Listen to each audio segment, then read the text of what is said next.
Today is the 29th of June, so we're coming up to the end of Pride Month, and you can guarantee that by the weekend, by the 1st of July, all the large corporations who've spent the last month slapping rainbows onto all their products will conveniently forget about it. Because to be blunt, they don't give a shit about the alphabet people, it's all been a cash grab. So long, gay boys! However, no one gets to pick their sexuality, so no one should be judged on it.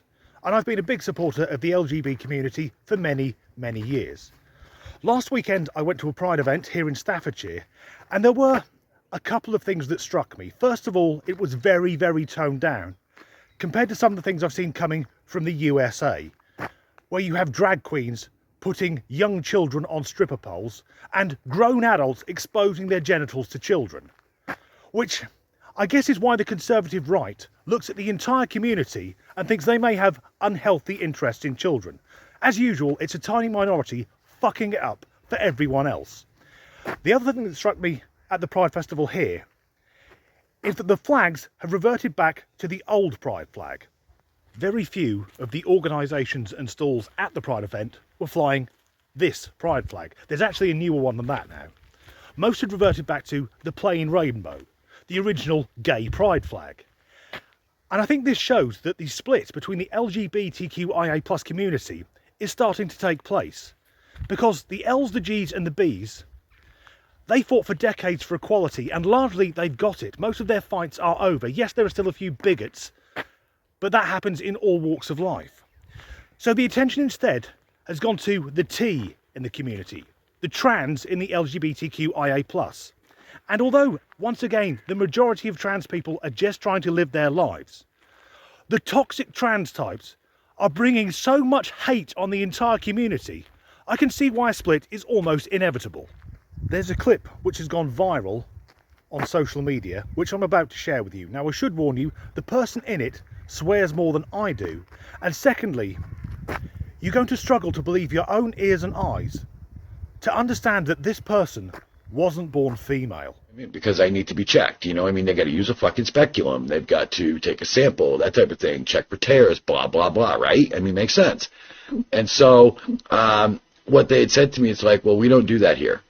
And I'm like, but you're a gynecologist office, why wouldn't you? Well, we don't treat trans patients, so you're discriminating against me is what you're telling me, you know? My female doctor in Toronto would have taken you in a hot beat, damn. Yeah, it's fucking bullshit. I am pretty fucking pissed. You know, it's so hard to find a fucking, like, a gynecologist that can, like, even work with me, you know, and I don't understand it. So, I don't know. I don't know. If the person in that video is watching, mate, your voice is deeper than mine, your physique looks like a bricklayer with false tits, and to be blunt, if I put on a wig, I would be more feminine than you. So why is this person complaining? Well, we know why. It's so he, she, it can claim discrimination, because victimhood is so much of being a toxic trans person. It's odd, we now live in a society where if I went to my doctor and said, "Doctor, please could you break my arm?" he would refer me to a psychiatrist. But if I went to the same doctor and said, "Doctor, please remove my genitals," I would be stunning and brave and a fucking inspiration to everyone.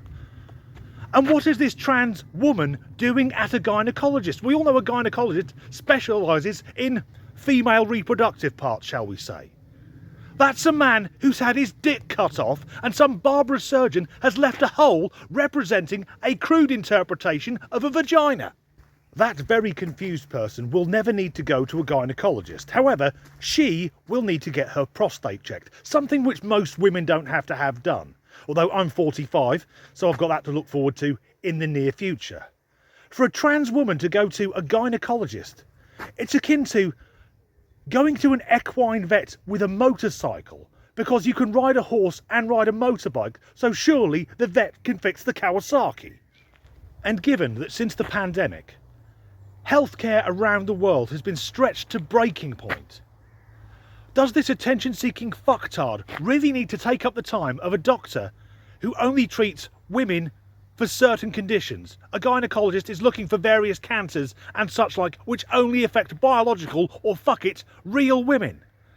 That doctor does not have time to entertain, once again, a man through whom his own volition had his cock cut off. How is this any different than me turning up at a hospital and exclaiming, "I think I'm pregnant"?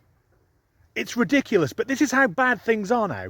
Here in the UK, our NHS, our National Health Service, if you are between the ages of, I think it's 12 and 55, if you turn up at A&E, they have to ask you, is there a chance you could be pregnant? That's how much we've bent the knee to the TQ cult. And I saw another clip on Twitter a few days ago, which I haven't been able to find, of another trans woman, this time happily exclaiming that she was told by a doctor that she's getting period cramps. Now, what's actually happening is a reaction to the estrogen injections. But can you imagine being that doctor? Having a biological man walk in there and say, "I think I'm having period pains." Honestly, wouldn't you just go along with it? "Yes, mate, you're having period pains. Now fuck off, I've got real patients to treat." So if we consider that this toxic minority of trans women already want to compete in women's sports, invade women's safe spaces like bathrooms and changing rooms, not to be treated equal as women but to get preferential treatment over biological women, to be called women even though we all know from the evidence of nothing but our own eyes that they are not female. If these same people now want to take away resources from women's healthcare, is it any fucking wonder there is so much hatred being directed towards that community? Because if I learned that any woman in my life, be it the missus, my sister, any of my female friends, whoever, had missed out on essential healthcare because the doctor's time was being taken up by a trans woman who looked like a cross between a scaffolder in a pantomime dame's outfit and a gorilla wearing makeup. If that female I knew had her life put at risk because the doctor's time was being wasted, make no mistake, I would be out for fucking blood.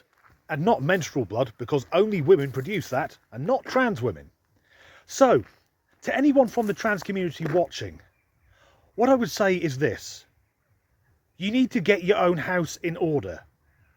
You need to start calling out the lunatics in the same way that when Trump was president, every time he said something insane, I'd put my hand up and say, as a white man, he doesn't speak for me. Trans people, you need to do the same. Point these people out for what they are: misogynistic lunatics. To everyone else, as ever, thanks for watching.